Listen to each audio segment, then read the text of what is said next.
Good morning around the Diamond family. Baseball Bill and Grand Slam Sam back for another episode. We are a week out off the All-Star break, and boy, have things been kicking up and changing drastically already. It has been a fun-filled week of baseball, and I am so excited for the second half of this year. But let's get this going. As always, Baseball Bill, how are you doing on this fine Saturday morning? I'm doing wonderful. I'm in Seattle, Washington today. I'm sitting in a hotel room, so if you hear noise in the background, that's just the Little League team apparently getting ready to go play a game or the mood music that they set here. So, we'll see how that all plays out. It's good to see the youth of baseball coming out and getting ready. It's nice to see the next generation, Exactly. Up and excited to play. But let's not waste any time. Let's jump right into it this week. The American League, something amazing has happened. The Tampa Bay Rays have been knocked off their high horse. They have been pushed down a peg and are now officially in second place in the American League East. While I know the wins and losses on the Rays Orioles kind of looks a little what's going on there, by win percentage, the Orioles are leading in that division. But Blue Jays are holding strong, and the Yankees statistically are in last place. What is going on, New York Yankee fans? As we move over to the Central, the Twins have an above 500 record and are leading in the American League Central. But as well, the Central does what the Central does. Nothing exciting over there. Looking over to the West, though, it's still pretty interesting there. Rangers still holding strong, but the Angels and Mariners are going back and forth. Mariners had a walk-off win last night, but the Angels are still holding strong in that third-place position. Astros are still fighting back to keep it competitive in Texas, and see you next year in Vegas, A's, as we've been saying for a couple of weeks, actually a couple of months now. Bill, what are you seeing on this AL standing? So you're right. The Rays have been knocked off. What's special about that is, remember, the Rays started out 13-0 to begin the season, and now they're in second place. Well, they're tied for first place, I should say. I think the O's are going to win that division. It's crazy. I don't know who's watching the Central. I will say, though, the Tigers are fun to watch because they're playing with a little bit of grit. The Rangers, up until last night, hadn't lost since the All-Star break. And who did Rangers lose to last time? Dodgers. Thank you. Thank you, baseball. We took it, for you. I just don't know, though, if the Rangers are going to hold true or if the Astros are going to get stronger. So we'll see. It will be an interesting final couple of weeks in that aspect. Now, we're looking at this real quick. Obviously the Central is not something people are watching, but like you mentioned, the Tigers are fun to watch right now, and it is Miguel's final year. So do you see possibly the Tigers picking it up another notch and trying to really make a push to try to really take the Central? They're going to try. I believe they're like 5.5 out, 6 out. So they're not completely out of it yet, especially in that division. Obviously, if they were in any other division, except for the National League Central, if they were in any of the East divisions or any of the West divisions, but no, I think I think the Tigers are going to try to make that push. Yeah, well, it'll be interesting to see how this all ends up and plays out. But let's look at the National League. Bill, take me through the NL. First, I'm concerned about this ballpark that you chose from the background. Hey, it's a beautiful ballpark, and that scenic overlay in the background is fantastic. So let's keep it professional. There you go. All right. So Braves still have the best record in baseball. Philly's hot though, even though they're 4-6 in the last 10. They're still hot. Marlins are knocked down to third place. Mets, I don't I don't know what their options are. Nationals next year. Yep. Brewers are starting to say, no, this is our division, back away Cincinnati.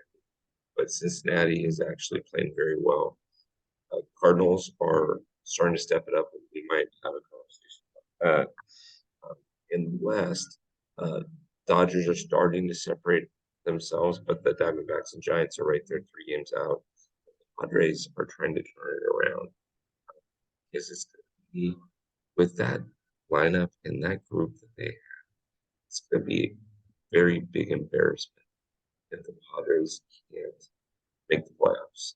And so they're making 100%. this incredible push right now. It's just great. Your thoughts? Yeah, I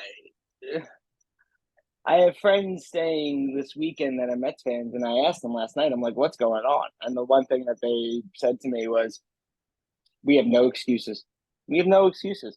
And the Mets really have none. They have a lineup that should easily be competing for first and or second as they were last year, and they are not showcasing any sight of being competitive right now. Unfortunately, it's truly unfortunate. Yeah. Um, Looking at the Central, Brewers are really fighting, but I'm telling you, watch this Reds team as we finish the season. It's going to be a nose to nose battle. It's going to be with that division. I'm going to be really, really excited to watch how that Brewers Reds finish up in there. And then, yeah, I completely agree with you. The Padres are currently 10 games back. Um, they, it just doesn't make sense. I think this is what's really interesting about the Padres right now. The Padres are 25 and 23 at home. So they're only 2 games above 500 when playing at home, and they're 22 and 28 on the road. So you're in your own stadium and you can't win more than half of your games, or just about half of your games. That's really not good, especially when you look at like the Dodgers, the Diamondbacks, and the Padres. Now the Dodgers consistently always have a great home record. They always have been. It tracks year over year. They're 29 and 16 right now at home, the Dodgers. The Giants and the Diamondbacks are 26 and 24. So similar position to the Padres, but they're killing it on the road. And the Giants are 26 and 22 at home. So it's really, it just kind of goes to show that you need to take advantage when you're playing at home and take that home field advantage to its benefit. Because if you don't, you're just going to be shooting yourself in the foot. Yeah. Absolutely. We're So, getting to the point where some teams only have 60 games left. yeah, So it's gonna get and exciting. once we get down to 30, it's really going to be it really just weeds itself out. Yeah. You know, Yeah.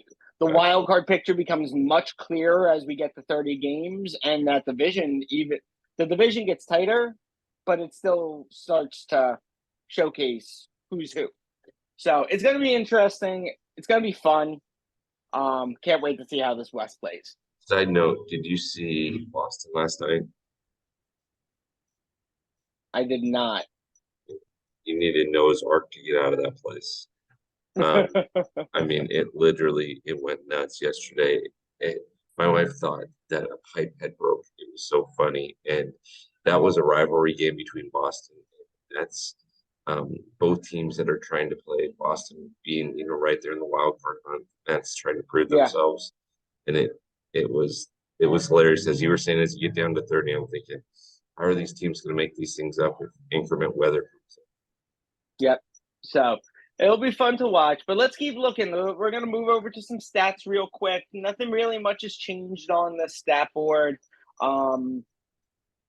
We do have a new addition to the batting average leader. Matsaka Yoshida has graced us with his presence. Really, really shining over there in Boston. I think he was a great international pickup for them.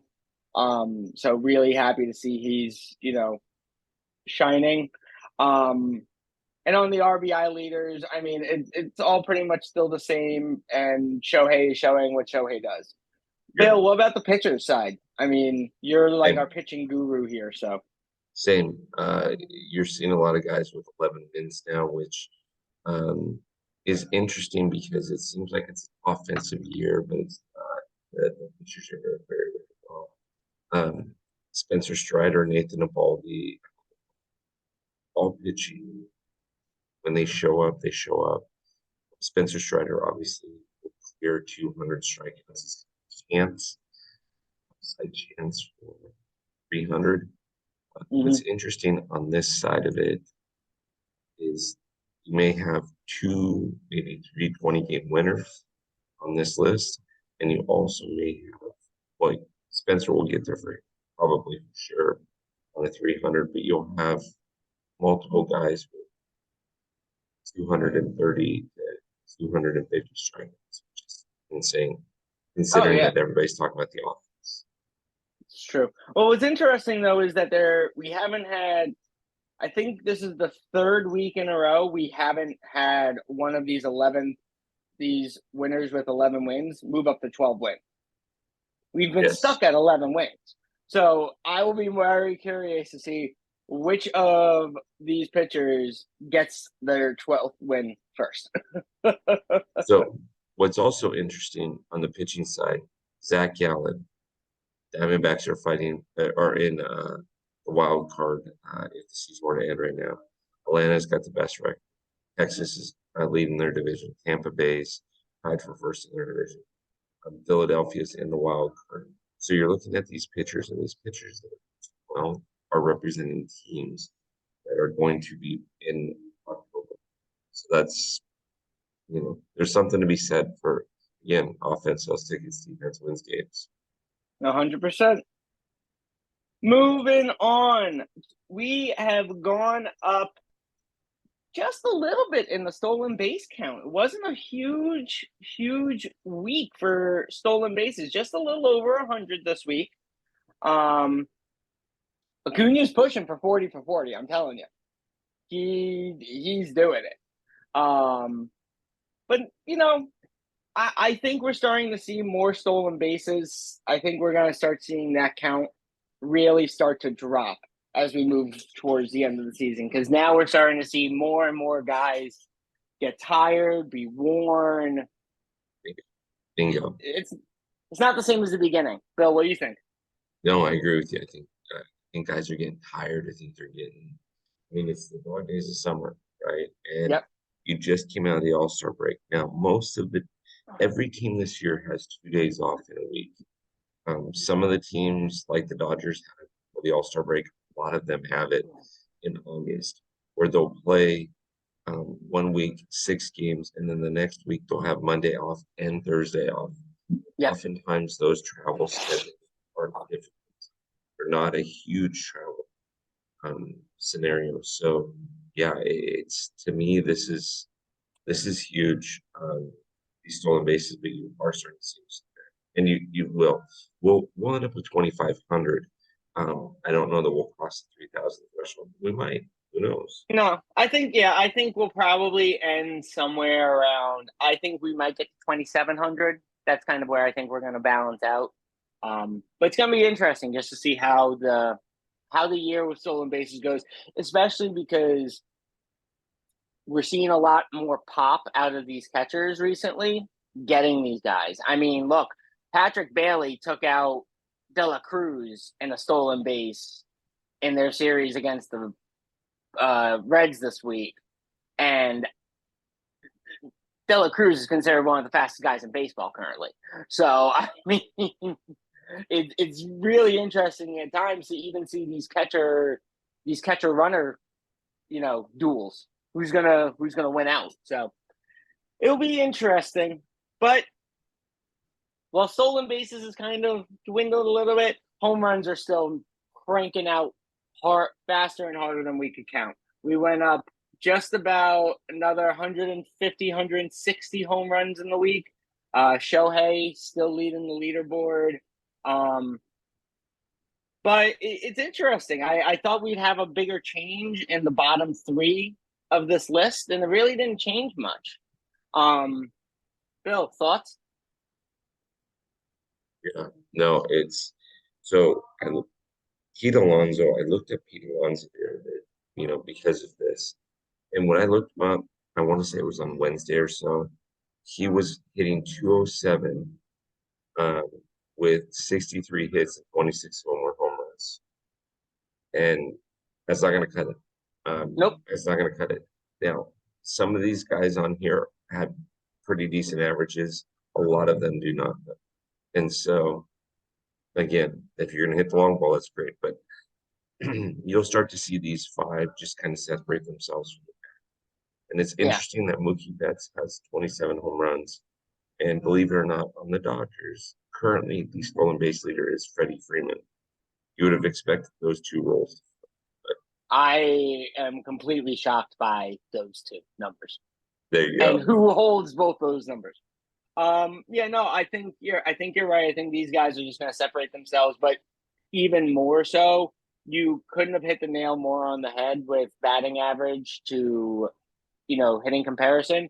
Because I've been saying, I'll throw another name out there that is in similar. That's a similar issue and has been year over year. Giancarlo Stanton Yep. hit the long ball better than anyone, but strikes out also more than anyone currently in baseball. He either strikes out or he hits a home run. When he gets on base on a single or a double, it's kind of like an oh my god, did you actually do that? Do you actually know how to hit something in play? In play. Like it's crazy. So interesting. Quick injury report this week. A few new add-ons for the end of the season that are going to be out for the season. Reese Hoskins for Philly, though, I think is probably the most impactful on this list. Just because Philly is looking to make a run right now, especially for that wild card spot. So that really hurts. But other than that, a lot of these I think are not major. Well, and Reese Hopkins expected out to October 1st. That's the last day of the season. So unless the Yeah. Phillies are playing in the postseason, he's out for the season. Yeah. So, while Philly makes this push, not having Reese there is going to be hard. But Bryce Harper made his first appearance at first base recently. So it's going to be interesting to see Bryce be more of a field presence in the next couple of weeks, where primarily for the season he's been on his DH horse or injured. So it'll be interesting to see what happens in Philly. But let's get to the fun stuff, Bill. We got some good topics this week. So Do it. since the All-Star break, and right slightly before, the Cardinals have moved themselves out of last and are now in fourth place. They are 10 games back in the Central. They are 44 and 54. Um, is something changing in St. Louis right now, or do you think they've just it's they're making a push, but it's kind of a lost cause at this point? Uh, the Miracle Mets did in 1969. It can be done, but do I think that it's a little too late for the Cardinals? Yes. I think what they're trying to do is they're trying to save face, saying, "Hey, Wainwright's last season is this season. We got Goldschmidt, we got Arenado. We've got to play better than this. We've got to play better than this." And I think what they're doing is they're just taking it day by day and saying, "Okay, we can one up this team. We can one up this team. We can one up this team." Do I think that they'll finish above 500? Probably. Do I think that they're Mm-hmm. going to win their division? No. That's the Reds division this year, and I think they know that. Do you see the Cardinals making any type of push towards a wild card? No, the way that if you look at the wild card standings as we're filming this one, if you look at the wild card standing, Cardinals are 8.5 games out of the wild card. They would have to jump the Mets, the Cubs, the Padres, the New Orleans, the Reds, and to get into a spot. So if Philly holds that last wild card spot. So is it possible? Sure, anything's possible. But just from a perspective of could it happen? Now, they do play the Cubs. They play the Cubs right now. They go to Arizona, and then they have 4 with the Cubs to end the month. So conceivably, if they could split these next 2 games, take 2 out of 3 in Arizona, and maybe they're back in that scenario. But about you? It's a tough call to make. It really is tough to see what's going to happen there. Well, here's the other thing. Do you think with all this push now, it's making them more enticing sellers for teams looking to compete? Question. Yeah, but they might get rid of one of their big 2. But they both got pretty decent contracts. So like Arenado, Dodgers need a third baseman. He'd be a great fit over there. He grew up in Michigan. He grew up a Dodger fan. Yeah. Problem is his contract is so darn expensive that if you're going to chase after, because there's going to be 30 teams that are going to chase after one guy in the All-Star or at the end of the season. He lives in Seattle and he plays for the Angels. We won't mention his name, but yeah, I mean, it'd be hard for the Cardinals to do these. Yeah, I think, well, that's another topic that we'll touch on next week with what's going to happen with the future $600 million man, minimum. But Yeah, because there have been some interesting conversations already about that. But yeah, I think, well, the Cardinals are really starting to play well right now, and they're starting to play really good, just fundamental baseball.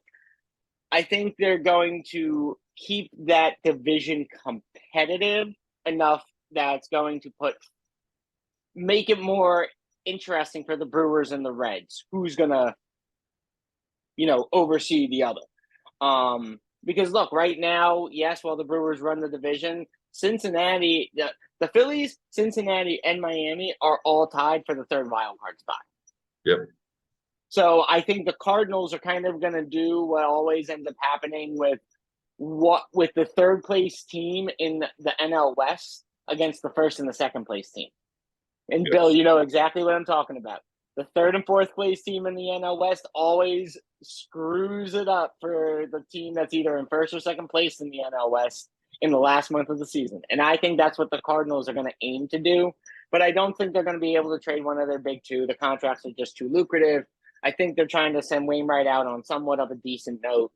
And I think this is a great opportunity for the Cardinals to start bringing up more youth. As you said in the beginning of the year, as we started to get into the dog days of summer, we're going to start seeing more youth coming into fruition for these teams that are not going to be making it. So I think this is the perfect time for them to see what they've got coming up in the next 3 to 5 years, 2 to 5 years. Yeah. So agreed. So Bill, I want you to lead this topic because this one I think is great. What's in the water in Baltimore? I'm going to mention some names here because this was mentioned on the live this last. Okay, Derek Jeter, Mariano Rivera, Bernie Williams, Jorge Posada, Andy Pettit. You're familiar with these names. These guys came up through the system together and they won 4 World Series together. Baltimore right now is winning because they came up through the system together. Young, Mm-hmm. They're winning as a team. They won through Double-A, they won through AAA. Now they're just showing that they can do it at the show level. Yeah. So, I mean, that's really what I think is getting Baltimore to that next level, is that they're winning because it came up together. Your thoughts? Yeah. No, I agree. I take it, I think in comparison to that, I think to the 2012 Giants, 2012 and 2014 Giants, those guys primarily all came up through the system together. There were a couple of guys that came from outside. Look at the 90 Yankees. You want to talk about a team that came up together? Let's talk about them because you got a lot of guys there that were just homegrown That's what I'm heroes. talking about. That's what I'm So, talking about. yeah, I think, look, I've been saying since the beginning of the season, it's the Orioles division to lose, and it's really only theirs to win, and they're showing exactly the reason as to why I think they are going to be the highlights of the American League at the end of the season. They are spectacular right now. But, we could keep talking about this day in and day out, but we need to let everyone get back to their day. We need to let them enjoy their Saturdays. But Bill, you've got some good stuff coming up for us on the top fan Yeah. side for the next week. Uh, So what you got? Father and son chat on Monday. Jordan and Kenny, they're going to talk to you about father and son memories with baseball. Jackson's talking trade deadline. Victoria and Derek are going to talk about the Cubs. I apologize. There's other podcasts, but again, I left my schedule in California, and yeah, this And we week, got some good in the leagues also this week. yeah, Jake and Jim. It's going to be a lot of fun with both of these. Again, we've got more guests than this, but we're focusing in on these because these were the ones I remembered. Next week will Yeah. be better. But Okay. top This fan is around the Diamond Kings, always remember we have a awesome watch party going on in Boston. It is going to be the Red Sox versus the Yankees. Red Sox will be in New York at the time. So you are going to want to make sure you get the scores on Canal Street on August 18th from 7 to 11. Baseball Bill is going to be there. Grand Slam Sam might make an appearance. I don't know yet. We're going to see what happens. If the schedule works, I'll be there. If not, Bill and I are going to do something special the following week, so we'll keep you all posted for that. It's going to be a good time. yes. We And also also, we also have a charity that we're negotiating with right now to be a part of this, and um, we're going to have another special guest here, and it's flying all the way from Texas for this. it's going to be a good time. But as always, make sure you check out Top Fan Rivalry for new articles, new podcasts, all the new merch. Bill is producing on a regular basis. He's putting his heart and soul into it for us. Always make sure you're giving back the love to Bill because he really puts a lot of pride into it. Bill, anything final for the fans out there this week? You know what, Sam? Guess what's coming? Guess what? Guess what is coming? Our Top Fan Rivalry jerseys in Giants orange. I'll be first one on that leaderboard. But as always, around the Diamond fans, thank you for joining us this week. And as always, we will see you on the field. Talk to you next week. See you soon, guys.